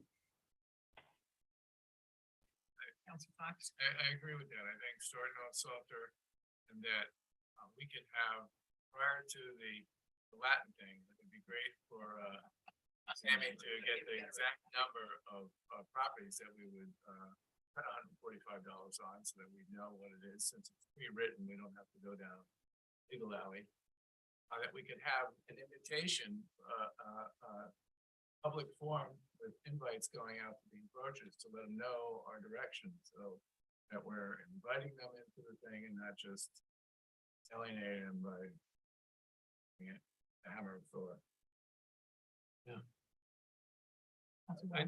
agree with Councilor Lehman and agree with Councilor Fox, but I think if we allow that to continue, if we allow those encroachments or those complete blockages to continue without giving a set timeline as to when they have to be removed, it's going to give license to other people who have got those to do the same thing. They're going to say, well, look, my next door neighbor's had a shed on here for the last 5 years, or they've had a fence here that completely blocks the alley for the last 20 years. Why can't I, have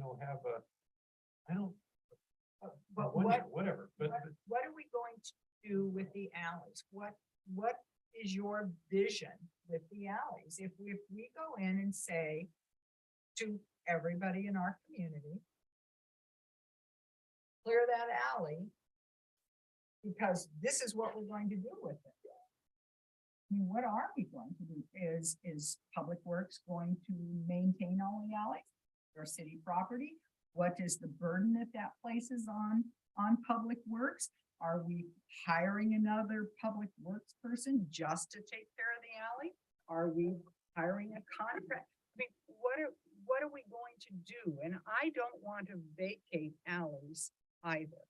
I really think we'd be very short-sighted. But I think we've got to start somewhere because we haven't done anything for years. these are good babies. Yeah, So we start, it's a starting point, not perhaps not the ending. That's how I see it. Draw a line. Maybe draw a line in the sand, okay. Anybody that's encroached so far, we'll deal with that later, but nobody encroaches from this point. You know, if we see somebody starting to build a shed that encroaches 2 feet into the alley, we say you have to stop and move the shed right now. Well, the guy next door has got it, you know, out there 5 feet. Doesn't matter. That was the past and we're gonna deal with that later. Agreed. Have agreement on that? That does make sense. Somebody's gonna enforce that. Well, I think we all are going to have to know as citizens, and that will be part of perhaps the citizen education. If you have concerns about alley encroachment, here's the form and here's how you let us know. Rubber is a little different. You know, I've got flower boxes. Oh. People can Bucks can drive by with flower boxes. They do every day. This is a great map, by the way. I mean. We're coming for you, Counselor Fox. Include that in the. First thing I'm gonna do tomorrow morning is start walking down these alleys. I didn't even know they existed. It's So pretty, it's it's a great map. informative. Yeah. Go out there and start trotting around. You send that in the letter. I'll- Bring your weed whacker. Yeah, bring your, as you walk around, bring your back. There you go. Yeah. So, We might, yes, Counselor Lehman. if you're gonna send this out, Take you that might box take off. out the potential vacate, because we agreed not to do that. Yes. And I don't know, further research needed. We might have to alter I that. didn't map think I'd just a send little. out this, because I think that when people don't fully understand stuff, they freak out. Yeah. What does this mean? This is right in front of my house. Are you telling me that you're going to sell the alley? I mean, they don't read the words, they just see the picture. photo and they freak. And so I Well, think that's That's that. good though, because this will inspire the public to go down these alleys and say, well, look at this guy, he's, you know. Or it could do the opposite. It could inspire somebody to build their shed 5 feet into the alley too. So Before we maybe you're close. right. Other thing that you could think about doing is for future goal or planning for the Park and Tree Committee or some other committee of the city is to ask them to have a community conversation about what could we do with the alleys in the city. You know, there's been some talk about creating walkways, you know, but that's a plan, that's a multi-year plan That's a long term. because it needs funding and stuff, but it could be that those are walking paths that people can cut through and stuff, but it, like I said, it would have to be a committee that takes on a project of the city. Good suggestion. Good suggestion. So is staff clear in terms of what council is asking? I think so. You want to tell us what we're asking? Ann? We're doing a 3-part education. I'm not gonna repeat those Yes. parts because I think, and we're gonna include alleyways and right of ways. Are we doing And then that? also the nuisance Oh, ordinance as for dumping education. For dumping. and So dumping that- and dumping. And yeah. then, letter to the encroachers, that the city, it has knowledge that they're encroaching in the alley. That we do not plan to do anything at this point, but at any point in the future, we may ask them to move the encroachment. And that this is going to be placed in your file, in your property file at the city. So that's what I have. And actually, that needs to be a legal letter. It needs to be worded Right. in a way that so we will work on that. Have to That's do what some I things. have. And then the other piece I have is enforcement for any encroachments moving forward. And so if somebody starts building something in the alley right now, we'll have to take it down immediately. We can't leave it up. Pull it back into their property. And Megan, do those come to you as building permits? Sort of. Okay.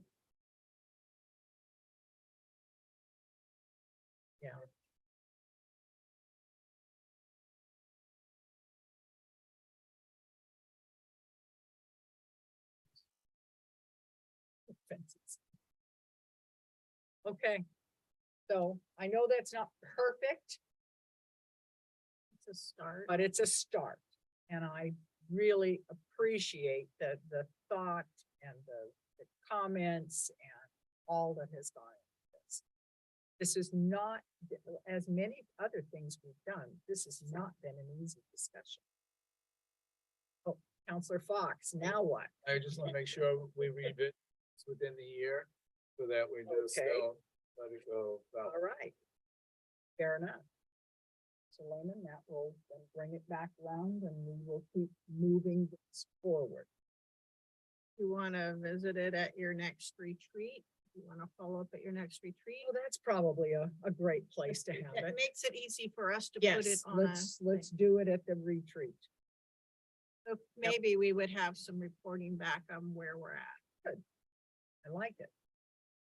Council Layman. But we can get the letters at our next city council meeting if they're Yeah, I'll completed have and to, sent. I'll have to talk with the attorney and see what we have given she her can quite a bit of Turn stuff. it around. So let me check with her to see what the turnaround would be. It to may get- not be at the April meeting, it may be off to May. I would say we could probably get it at May. Or we could get it, a draft letter to you on a Friday to review and send back any changes.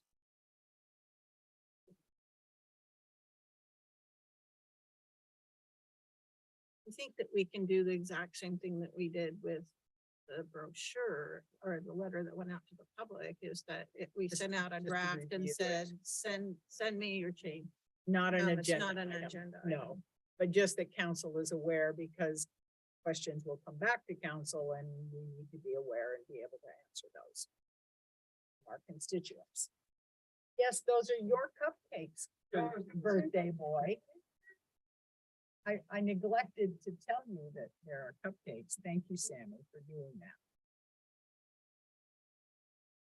All right, next agenda item. See, I thought that alley was a slam dunk. Little did I know. We're on to the tree fee alternatives, and I think, Anne, you were going to present that. Is that Yeah. correct?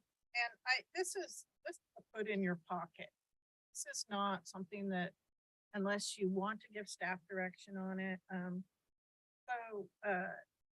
given, this has actually been kicked around by the staff, before, when we're looking at raising utility fees. And, the reason I say put it in your pocket, because it might not be needed. And then you might decide it is needed. So, utility fee, we are charged a utility fee of $3, and, or $2 per On the tree. for trees, Okay. $2 per utility bill is charged every month. It raises about $15,000 a year, 14.5 budgeted for this year. And the annual expense varies. It could be $9,000, it could be $15,000 for the trees. We do reserve what's left over every year. What we don't spend out, into a, reserve fund. In the event that we have that big storm. And it could happen. The reality of the big storm is $15,000 is a drop in the bucket to what it's gonna cost the city. And the general fund is gonna have to step in because that's the only place that could.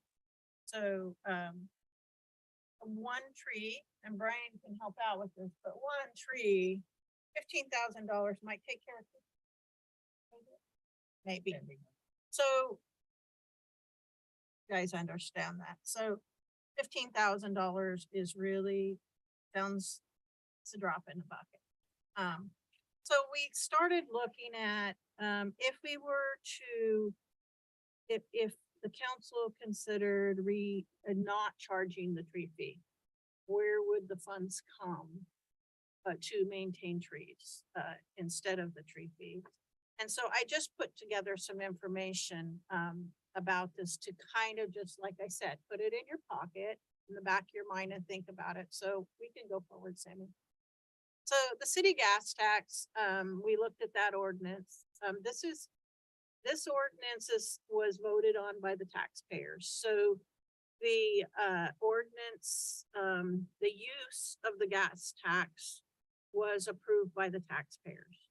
So you can't change the wording in this ordinance. But it could be the use, the net revenue shall be used only for the construction, reconstruction, improvement, repair, maintenance, operation, and use of public highways, roads, streets within the city. And then the definition of highway is every street, roadway, thoroughfare, and place of whatever nature open for use of the public for the purpose of vehicular travel. So when attorney today, she's gonna review this more. But she said that this could be up to interpretation by the council because it doesn't clearly say no right of ways or no, it says thoroughfare and place of whatever nature. So that is a little bit convoluted there. The definition of a public right of way is a strip of land, which is a city street. So this is a national or whatever definition. Another definition there for a public street. So this is perhaps yes, perhaps no, that there could be money from the gas tax that could address the right of ways in the town. And so that would include trees. So we can move to the next slide. I think we skipped a slide. We did, because Yeah. we had the Transportation, so we want to look at the transportation fee. I read this really fast in the beginning. I got really excited and then I realized when I was reading with the mayor that I just read too fast. So the transportation fee is charged on the utility billing. It was an ordinance adopted by the council. There was no public vote on it. They did not approve language or use. The council approved the language and the use. $7 per residential unit, $7 plus 27 cents per associated trip for businesses. The purpose is to repair, construct, resurface, replace, and maintain the roads within Coburg. But it says does not include new streets, widening, bike lanes, sidewalks, street lighting, or maintenance or removal of trees in the right. So this would require an amendment to the TAF in order to create revenues to deal with streets in the right of way. But it's an option. And then if we can go forward. Yeah, so Tree City, so we're a Tree City USA. And so in order to hold on to that, we do have to have an annual budget of at least $2 per capita with evidence that the community has an established community forest program. So we do have a tree committee that Brian manages. And $2 per capita is like $3,500, really. I mean, so we're budgeting far more than that now. And then there must be a tree care ordinance that designates the establishment of a tree there's a body that manages the trees. We do have that. And it says, so it's basically to be a Tree City USA, we have to budget the money and we have to have a body that maintains the trees. And we have both of those things. So we don't risk losing our Tree City USA by not charging a tree. And I think, is that the last? Basically, I just wanted to put this into your pocket. Just so if you get this huge this response from the citizens that this water fee adjustment is going to be very painful. You guys are feeling like you want to possibly do this, then there are some options out there. And we would have to look at them deeper. But it may be that you don't have to at all. So the only purpose is just to give you this information for thought. I think I gave you a little bit in your Friday report about it. So I'm happy to answer any questions you might have regarding. So this is just something at this point that we can consider based on feedback from the public on the proposed rate increases.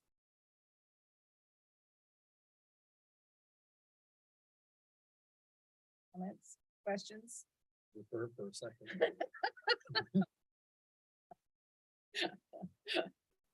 None? None? Okay, Counselor So- Lehman. So, list the $14 or $15 on the tree fee. I think the transportation utility fee is about $135,000 annually. About 150. And do we know what the revenue is for the year? About 120. And in the transportation utility fee, there was a 5-letter acronym, accessory something right away, where we could use that for lighting sidewalks and things like that. Is this just specifically here saying only new streets? It's very clear in the ordinance. It's and I very think clear in that the lang- ordinance. Used for trees. It's not just,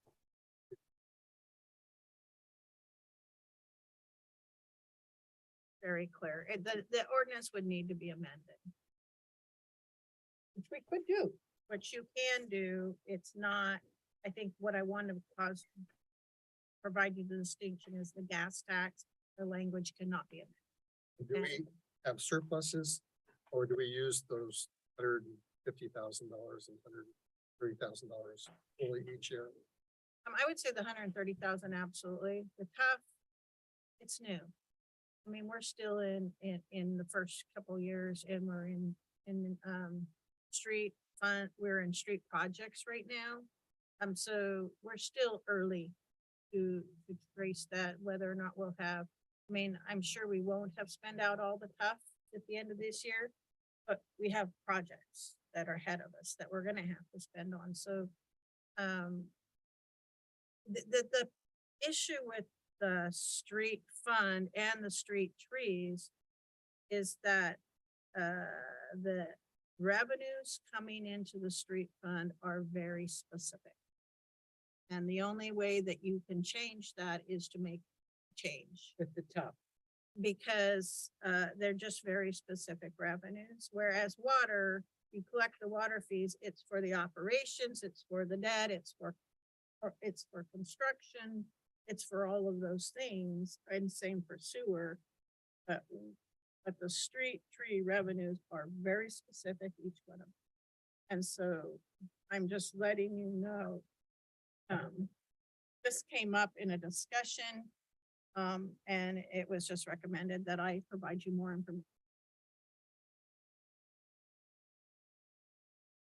And it might be a silly question, but can you buy insurance? I mean, you were saying $15,000 is not going to cover even the trees if we get a big storm. Can you use that $15,000 towards buying as a premium payment on insurance policy? Hazard Yeah, insurance. 100,000 or 200,000? It's an act of nature. I don't know. I'd have to ask our insurance company because if it's an act of nature, Yeah, I know, but it's like buying flood insurance or.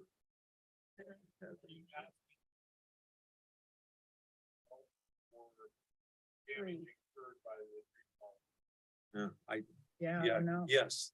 I don't know what I'd be asking, but rather than recognizing that $15,000 isn't gonna go very far anyway, use that towards a premium payment on an insurance policy that potentially would Purchasing cover. a rider. Yeah, Wayne, yeah, I mean, I don't think we can do that with insurance. If it'd be a per property situation, I'm not sure we can say all of our trees that are within the city limits that fall on either a personal residence, commercial building, or into a right of way. I don't, in my understanding, I don't believe there's insurance for that.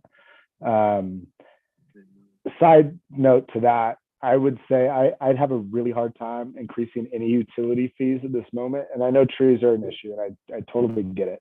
But just as my opinion, if this is probably the last thing I say, but just I can't feel good about raising any more utility fees in our city. Just a heads So up.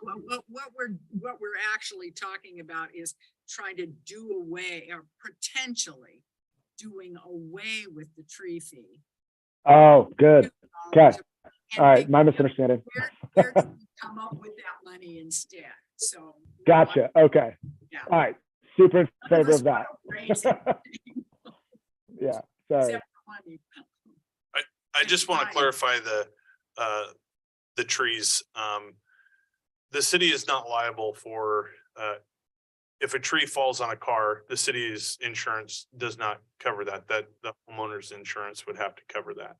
Because it is an act of God is what they call that. There are circumstances where it is possible the city may be responsible for that. But we look at all of the potential hazard trees, and work that's done in the past on trying to make them safer, is what keeps us from being liable for any damages. So I've been here 10 years. I don't think the insurance company has ever said that we were negligent in any way, on any damages. So the $15,000 doesn't go towards replacing something that gets damaged. It is for either maintenance or removal. Them are the two things, maintenance or removal. Thank you. Anything else? The good of the order. So just to think about this. May I ask, are you getting feedback on the letter that went out? We've got a lot of questions from PVE, several that, does this include us? And we've said, yes, it does. You buy water and yes, it does. I got a really nice letter that will be in your packet, email from a man who said, I read the letter. It makes total sense to me. I understand and I support it. So that was really nice to get. I haven't heard anything but questions. I've heard no anger or anything like that. So we'll send it, we will be sending it out again in the utility bill. In the April utility bill, they'll get another one. We won't send it to the homes again, but we will put it in the utility bill. But so far, I have really good questions. I do think that people are cognizant. I mean, what was it, when somewhere down by Roseburg, we're just in a boil water warden because of a break in the system. And we certainly know about poor Mapleton and, I mean, we're not the only city that's struggling with this. And I think most of people realize that we can't afford to let our water system fall apart. So I'm comfortable, but I'm hoping that we'll see. We may have a lot of public input at our next council meeting, and that's okay. That's should be happening. We should hear from them. Anything? Otherwise, I will adjourn this meeting at, let's see, what time is it? Oh, 8:03. Yes.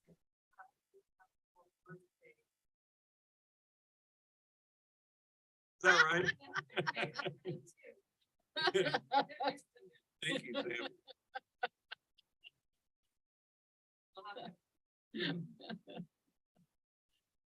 All right. Well, thank you all. Thanks for sharing your birthday with us. Yes, thank Thanks you.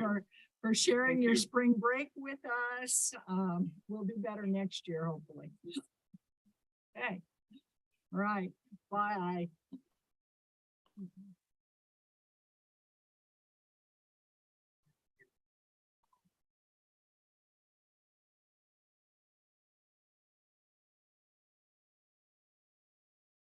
Okay, that's fine. I know we have. You just did my.